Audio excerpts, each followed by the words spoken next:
Damn it. ఏంటిటా కుండబద్దలు కొడతా అత్త.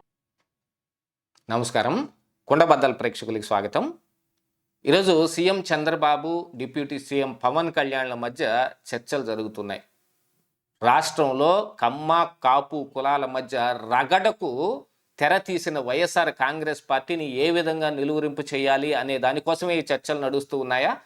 ఇప్పుడు వైసీపీ ఆడుతున్న ఈ కులాల కుంపట్ల డ్రామా ట్రాప్లో జనసేన నేతలు పడ్డారా? అందుకనే చాలామంది జనసేన కాపు నేతలు ఇప్పుడు జనసేనలోంచి బయటకు వచ్చే ప్రయత్నం చేస్తున్నారు అనే ఒక వాదన కూడా వినిపిస్తుంది. దాని వెనుకున్న అసలు కారణం ఏమిటి? అంబటి రాంబాబు చంద్రబాబు నాయుడుపై చేసిన వ్యాఖ్యల మూలాన టీడీపీ కార్యకర్తలు ఆయన ఇంటి మీద దాడి చేశారా, లేకపోతే అంబటి రాంబాబు కాపు కులంలో పుట్టినందుకు లేదా కాపు నాయకుడైనందుకు దాడి జరిగిందా? ఈ దాడిని ఏ రకంగా చూడాల్సిన అవసరం ఉంది? వీటన్నిటి మధ్య ఇప్పుడు కల్తీ నెయ్యి వ్యవహారం పక్కదారి పట్టిపోతుందా, ఇదే వైఎస్ఆర్ కాంగ్రెస్ పార్టీ కోరుకుంటుందా అనేది ఈ వీడియోలో పూర్తిగా మీకు అర్థమయ్యే విధంగా వివరిస్తాను. వీడియో నచ్చితే ఖచ్చితంగా లైక్ చేయండి, ఇంకా 10 మందికి షేర్ చేయండి. అలాగనే ఈ కమ్మ కాపుల మధ్య రగడ ఒక సెన్సిటివ్ ఇష్యూ అయినప్పటికీ నిజంగా జరుగుతున్న వ్యవహారాన్ని మీ ముందు ఉంచాల్సిన అవసరం, బాధ్యత నాకు ఉంది కాబట్టి నేను ఈ వీడియో చేస్తున్నాను. కానీ దీంట్లో వేరే ఏం ఉద్దేశాలు లేవు. కానీ ఇప్పుడు వైసీపీ ఆడుతున్న డ్రామా ట్రాప్లో ఇలాంటి కాపు నేతలు పడితే రేపు ఏ రకంగా చూడాల్సిన అవసరం ఉంది అనేది కూడా ఈ వీడియోలో మీరు పూర్తిగా తెలుసుకోవాల్సిన అవసరం ఉంది. అలాగే మన కుండబద్దల ఛానల్ని ఎవరైనా సబ్స్క్రైబ్ చేసుకోకుండా చూస్తూ ఉన్నట్టయితే ఇమ్మీడియట్గా సబ్స్క్రైబ్ చేసుకోండి. ఇలాంటి మంచి మంచి వీడియోలు మీ ముందుకు నోటిఫికేషన్ల ద్వారా చాలా త్వరగా వచ్చి చేరే అవకాశం ఉంటుంది. ఇక అసలు విషయానికి వస్తే, ఈ రోజున చర్చలో చంద్రబాబు నాయుడికి పవన్ కళ్యాణ్కి మధ్య జరిగే ఆ చర్చలో ఈ కమ్మ కాపుల గొడవ ఇష్యూ చర్చకొచ్చే అవకాశం ఉన్నప్పటికీ ఇప్పుడు ప్రస్తుతం రాష్ట్రంలో ఉన్న పరిస్థితుల మీద కానీ, కల్తీ నెయ్యి మీద తాము ఏ రకంగా ముందుకెళ్లాలనే దాని మీద కానీ నిన్న క్యాబినెట్లో ఒక కమిటీని నియమించడానికి జరిగిన ఈ చర్చల మధ్య కానీ, లేదు ఇప్పుడు వైసీపీ తీసుకుంటున్న విధానాల మధ్య వాళ్ళ ట్రాప్లో మీరు పడొద్దు అని చంద్రబాబు నాయుడు కానీ, ఓ పక్కన జనసేన నేత పవన్ కళ్యాణ్ కానీ చెబుతున్నది పని చేస్తున్నాయా లేదా అనే దాని మీద, ఇక నామినేటెడ్ పోస్టుల మీద, ఈ వ్యవహారం మీద వాళ్ళ మధ్య చర్చ జరిగే అవకాశం ఉంది. కానీ ఇప్పుడు హైలైటెడ్గా చూడాల్సిన అంశం అయితే ఇక్కడ జనసేనలో ఉన్న కాపు నాయకులు చాలామంది వైసీపీ ఆడుతున్న డ్రామాలో ట్రాప్లో పడ్డారు. అలాగనే ఇప్పుడు మరి రజనీ కానీ, లేకపోతే బొలిశెట్టి సత్యనారాయణ కానీ, ఇలాంటి వాళ్ళు జనసేనలో ఏ స్థాయిలో ఉన్నారు అనే దానికంటే కూడా ఈ రోజున అంబటి రాంబాబు ఇంటిపైన జరిగిన దాడిని కాపు నేత ఇంటిపైన జరిగిన దాడిగా అభివర్ణిస్తూ వాళ్ళు బయటకు వస్తున్నారు. టీడీపీ గోండాలు వచ్చి అంబటి రాంబాబు ఇంటి మీద దాడి చేశారు అని మాట్లాడుతున్నారు అని అంటే, మరి అంబటి రాంబాబు మాటల్ని మనం ఎలా తీసుకోవాలి?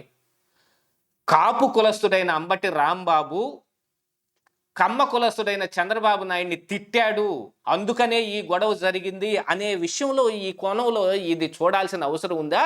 లేకపోతే రెండు పార్టీల మధ్య జరుగుతున్న ఒక రగడని వాళ్ళకి మధ్య ఉన్న వ్యవహారానికి ఈ కులం రంగు పులుముతున్నారా అనేది కూడా గుర్తించాల్సిన అవసరం ఉంది.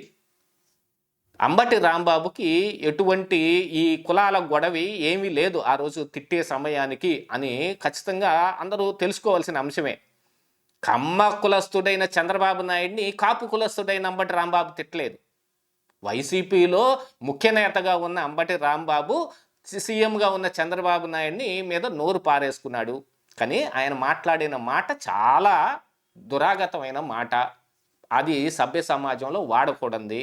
కానీ ఏం చేస్తాం, వైఎస్ఆర్ కాంగ్రెస్ పార్టీ పరిస్థితి అలాగుంది. వాళ్ళ బూతుల మీద, వాళ్ళ అవినీతి మీద పునాదులు నిర్మించుకొని వైసీపీని నిర్మించుకొచ్చారు. అలాగే కులాల కుంపట్ల మీద, క్యాస్ట్ ఈక్వేషన్స్ మీద, అలాగనే సోషల్ ఇంజనీరింగ్ అనే పేరుతోటి కులాల మధ్య రెచ్చగొట్టే వ్యాఖ్యలు చేసే దాని మీద వాళ్ళ రాజకీయం మొత్తం ఆధారపడింది. అందుకు కావలసిన చాలామందిని వాళ్ళు వాడుకుంటూనే ఉన్నారు. ఉదాహరణకు పివి సునీల్ కుమార్ కూడా ఇదే గొడవని మరి గతంలో మాట్లాడాడు. దళితులు కాపులు ఏకమయ్యి రాజ్యాధికారాన్ని సంపాదించి దళితులు డిప్యూటీ సీఎం పోస్ట్ని తీసుకుంటే కాపుల నేతల్ని మేము సీఎం చేస్తాం అనే మాట్లాడేదాకా వచ్చాడు అని అంటే ఇక్కడ కులాల ఈక్వేషన్ తప్ప రాజకీయాల్లో ఏముంది? కానీ ఎవరికి తెలియదు పివి సునీల్ కుమార్ ఎవరి బాగు కోసం ఈ మాటలు మాట్లాడుతూ ఉన్నాడు, ఎవరి కోసం అసలు ఈ పని చేస్తూ ఉన్నాడు, దళితులకు రాజ్యాధికారం రావాలంటే జగన్మోహన్ రెడ్డి కోసమే పని చెయ్యాలా అనే విషయాన్ని కూడా వాళ్ళు గుర్తుంచుకోవాలి. ఉదాహరణకి మరి జడా శ్రావణ్ కుమార్ కూడా, ఆయన కూడా లైట్గా ఈవీఎంలో జగన్మోహన్ రెడ్డికి మ్యాండేట్ వస్తే చాలు టీడీపీ నాయకులు మొత్తం పరారైపోవటమే అని మాట్లాడుతున్నాడంటే ఆయన దళితుడైన మరి జడా శ్రావణ్ కుమార్ మాటల కింద తీసుకోవాలా, లేకపోతే వైఎస్ఆర్ కాంగ్రెస్ పార్టీతో మిళితమైపోయి వాళ్ళ బాగు కోసం పనిచేస్తున్న మరొక పార్టీ నాయకుడిగా చూడాల్సిన అవసరం ఉందా? వీటన్నిటిలో కులాలని ఇంక్లూడ్ చేసుకుంటే ఇలానే కనిపిస్తుంది. కానీ కాపు నేత అయిన అంబటి రాంబాబు ఇంటిపైన దాడి అని వైసీపీ ఏ రకంగా ప్రొజెక్ట్ చేస్తుందో, అలాగనే బీసీ నేత అయిన జోగి రమేష్ ఇంటిపైన దాడి అని పార్లమెంటు దాకా వాళ్ళు ప్లకార్డులు పట్టుకొని ఎందుకు వెళ్తూ ఉన్నారో దీని ప్రకారంగా అర్థం చేసుకోవాలి. కానీ ఏం చేస్తాం, జనసేనలో ఉన్న కాపు నేతలు వాళ్ళ ట్రాప్లో పడిపోయి ఈ రోజున అదే మాటలు మాట్లాడుతున్నారు. గతంలో ఇలాగనే ప్రకాశం డిస్టిక్లో జరిగిన ఒక గొడవ, అందులో ఒక కాపు కులస్తుడు చనిపోయాడు, దానికి కారణమైన వ్యక్తి కమ్మ కులస్తుడు అయితే అక్కడ కూడా సేమ్ ఇదే కులాల గొడవను తీసుకొచ్చే ప్రయత్నం చేశారు. కాపు నేతలు చాలామంది ఆడికెళ్ళి ఇదే విషయాన్ని అక్కడ హైలైట్ చేశాం, దీనికోసం కూడా ప్రయత్నం చేశారు. దాని వెనక ఉంది కూడా వైఎస్ఆర్ కాంగ్రెస్ పార్టీయే. ఎందుకంటే ఈ రోజున కల్తీ నెయ్యిలో ఉన్న పామాయిల్, పామోలిన్ రసాయన ఈస్టర్లతోటి నెయ్యే కాని నెయ్యిని తీసుకొచ్చి మరి అటు స్వామివారికి అపవిత్రం చేయటమే కాకుండా ప్రజా ఆరోగ్యంతో కూడా ఆటలాడుకున్న ఆ వ్యక్తులు ఈరోజు డైవర్షన్ పాలిటిక్స్ మొదలుపెట్టారు. దానికోసమే ఈ కమ్మ కాపు గొడవ తీసుకొచ్చి పైన పెట్టారు. చంద్రబాబు నాయుడు కమ్మ కులస్తుడైనంత మాత్రాన కాపుల మీద ఆయనకి ద్వేషం ఉండాల్సిన అవసరం ఉందా?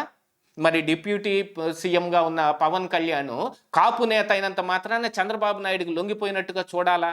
ఈ అంశాన్ని ఏ రకంగా చూడాలి? ఇందులో కులాల గొడవ అసలు ఎక్కడ వస్తుంది? ఇది టీటీడీలో జరిగిన ఒక స్కాము, 235 కోట్ల స్కాము. అసలు బోలే బాబా డైరీ దగ్గర నుంచి వచ్చిన ప్రతి బొట్టులోనూ నెయ్యే లేదు అనే అంశాన్ని సిబిఐ సిట్ తేల్చింది.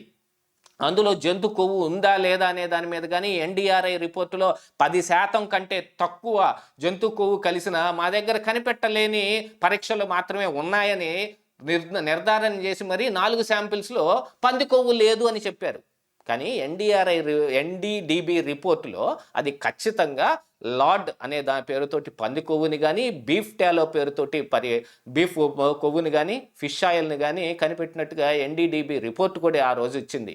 ఆ రిపోర్టును విస్మరించి మరి సిట్టి రకంగా ఎందుకు తీసుకుంది అంటే ఇప్పుడు వైఎస్ఆర్ కాంగ్రెస్ పార్టీకి పనికొచ్చే పని జరిగింది అనేది కనపడుతోంది. ఈ ట్రాప్లో జనసేన కాపు నేతలు కూడా పడ్డారు.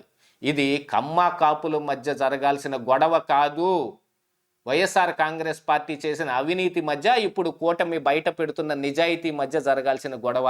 ఇదే ఈరోజు కుండబద్దలు.